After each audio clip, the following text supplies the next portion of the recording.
And the winter weather is also impacting local businesses across eastern North Carolina. 9 News Side's Dawson Rule checked in with a local business tonight in Jacksonville. He joins us now from our Jacksonville studio. So Dawson, how are they being impacted this week? Aaron, in the winter months, locally owned businesses can sometimes have slower foot traffic. Now, combining that with a historic snowstorm across the east, many have had to shut their doors for a few days. With the snow and ice starting to melt now, it's the time to pay some locally owned businesses in your area a visit.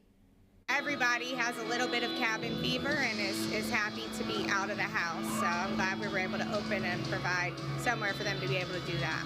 Roller City of Jacksonville is a local business in Onslow County, which was one of the many areas across the east hit hard by snow. School's been out all week, so parents and children alike are getting out of the house to support local businesses.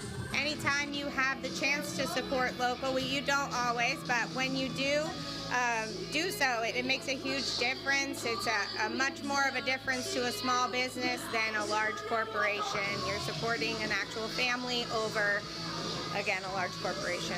With winter weather this week and last, it's made it harder on local businesses to keep normal operating hours.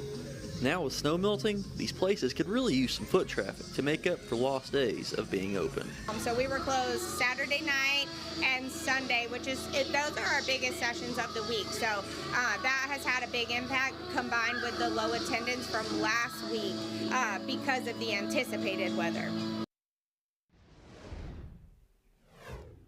Whether in a coastal town or inland, many areas across the east had to close down for days. Those local businesses in those towns could use your support in the coming days.